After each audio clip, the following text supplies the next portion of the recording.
Everyone, আমি tsunami. আমার নতুন একটি ব্লগে তোমাদের সবাইকে অনেক অনেক স্বাগত। যেমনটা আগের ব্লগে বলেছিলাম যে আমি এসেছি বাড়ি গাজন উপলক্ষে। আজকেই হলো গাজনের প্রথম দিন। আজ হলো মধু ভাঙা, যদিও সকাল থেকে কিছুই নয়, যা হবে সব সন্ধ্যে। আজ হলো মধু ভাঙা, তো আজকে ওই বিকেল 4:30-5টার পর পাঠ বেরোবে স্নান যাত্রা। তাই আমরা সকালবেলায় এখন যাচ্ছি স্যারের টিউশন।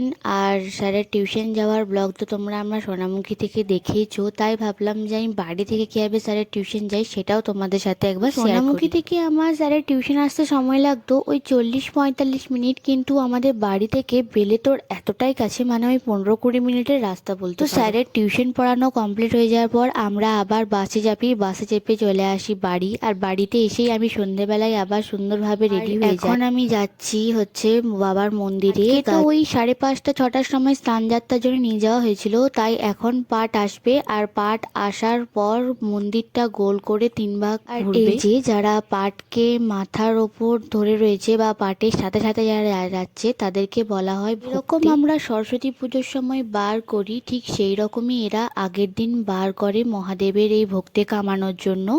আর তারপর তো এরা সারাদিন, মানে এই যত 3 দিন ধরে যে আমাদের গাজন উৎসব হবে, সেই 3 দিনে তারা কোনো মতেই অন্ন ছয় না, তারা ফল জল এইভাবে পাঠকে 3 বার করে ঘোরানো হয়ে যাওয়ার পর পাঠ ঢুকে যায় মন্দিরের ভিতরে।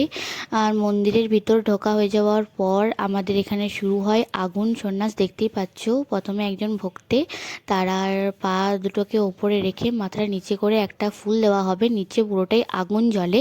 আর তার পাশে থাকে একদম মহাদেব, তো সেই ফুলটাই আগুনের মধ্য দিয়ে ছুটতে হবে। এটাই হলো আমাদের এখানে আগুন সন্ন্যাসের নিয়ম। অন্য জায়গায় হয় আমি দেখেছি আগুনের ওপর হাঁটে, কিন্তু আমাদের এখানে এরকম আমাদের গ্রামেই না, আমাদের পাশাপাশি আরও গ্রামে কিন্তু গাজন হয় আর প্রচণ্ড ধুমধাম করে হয়। তো চলো আজকে ব্লগটা এইটুকুই, দেখা হচ্ছে নেক্সট একটা ভিডিওতে। ততক্ষণে চ্যানেলটা সাবস্ক্রাইব করে দিও।